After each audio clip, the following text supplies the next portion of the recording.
Let's look at one practice question in the debt weight loss. Okay, so how to compute the cost of the taxation.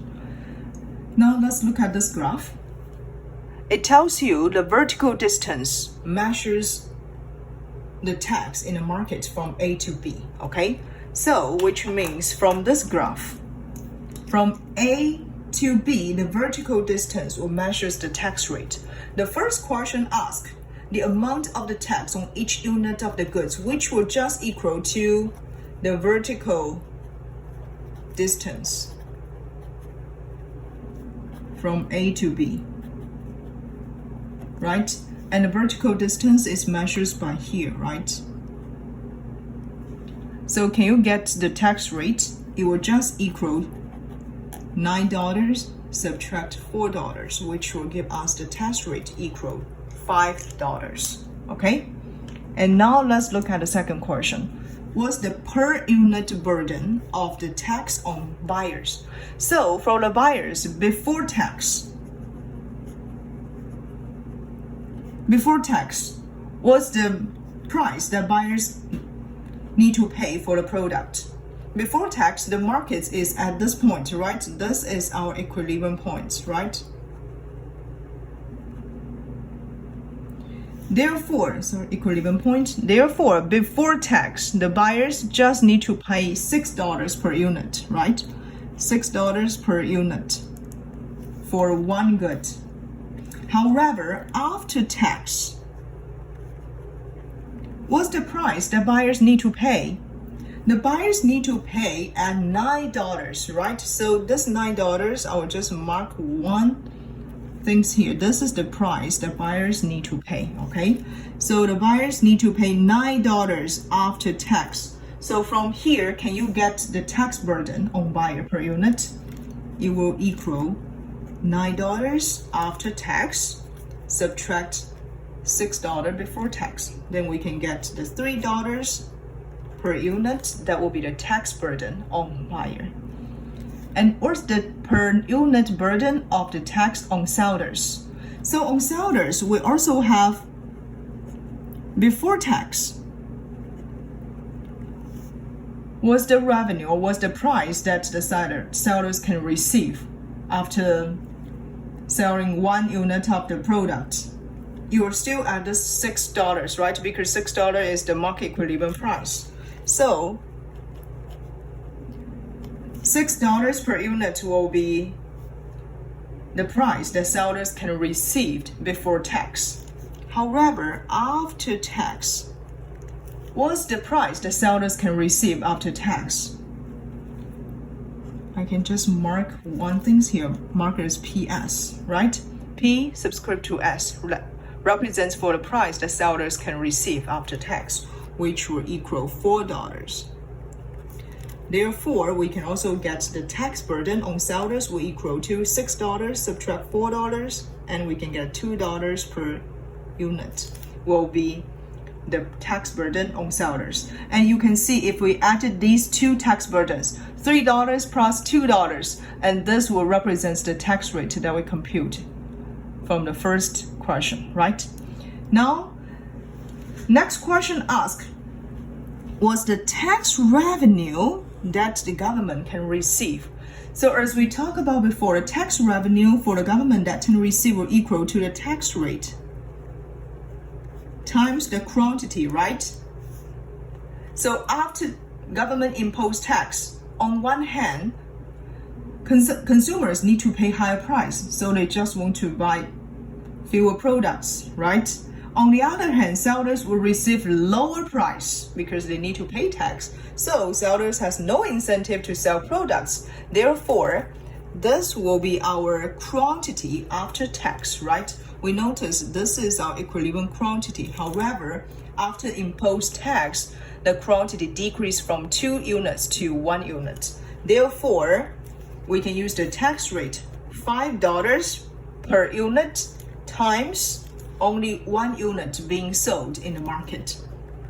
So this $5 will be the revenue that the government can receive. Now the next question asks, what's the amount of the debt we lost that resulted from this tax? So asks us to compute the debt we lost. So from this graph, which area represents for the debt we lost? If you remember, or if you have already seen the videos that I recorded before, you should know this area will represent for debt we lost, right? This triangle here represents for debt we lost. And if we want to compute the debt we lost, it will equal to the area of this triangle, right? 1/2 times height and times the base, right? The base here, we can treat it as the tax rate. So 1/2 times $5 as the base. And then the height here, this part, we can treat it as height. It will just equal to the differences between the two quantity, right? Times 2 minus 1. So we can get the debt we lost will equal $2.50. Okay, so this is our debt we lost. Now, next question asks, what's the loss in consumer surplus as a result of the tax? So from this graph, before tax, can you tell me what's the consumer surplus? Before tax, what's the consumer surplus? Before tax, the consumer surplus should be the area. It should be the area below this demand curve. However, it should above this market equilibrium price, right? So this triangle here will represent for consumer surplus, okay? So what you need to do, I can mark a EFG, okay? So this area EFG represents for the consumer surplus before tax.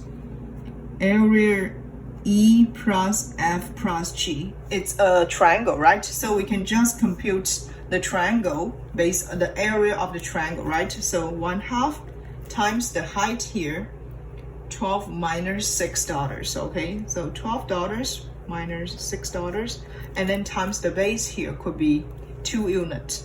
So before tax, we can have the consumer surplus equal to $6, right? And then after tax, what's the consumer surplus after tax? After tax, as far as we know, it still be the area below this demand curve, but now the price the price the buyers need to pay increased to PP, right? So only area E will represent for consumer surplus.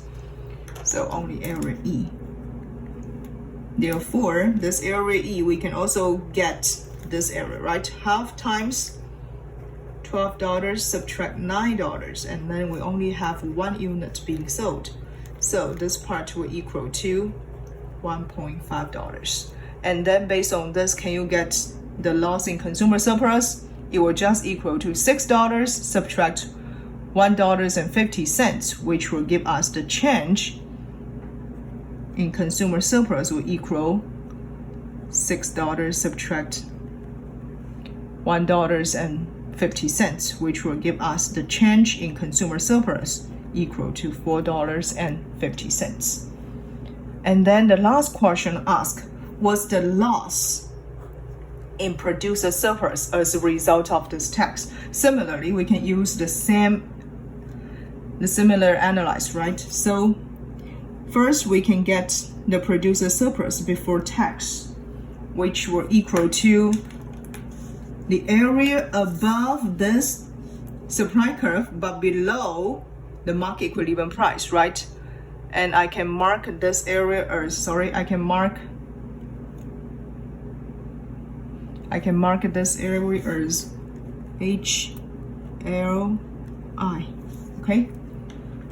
So H plus L plus I will represent for the producer surplus before tax. And then we can also compute the area of the triangle will equal to 1/2 times, this is the height, $6 subtract $2. And we also have $2 being 2 units being sold. So here we can get the producer surplus before tax will equal to $4. And similarly, we can get the producer surplus after tax, which will just equal to this small triangle, okay? So the triangle I here will represent for producer surplus after tax, okay? So only area I. 1/2 times $4 subtract $2 and times 1 unit, okay? So this part will give us the producer surplus after tax will equal $1. And then you can compare with these two numbers, you can get the change in producer surplus will equal $4 subtract $1, which is equal $3 as the loss in producer surplus. So I hope this practice question can help you have a better understanding about how to compute the cost of taxation.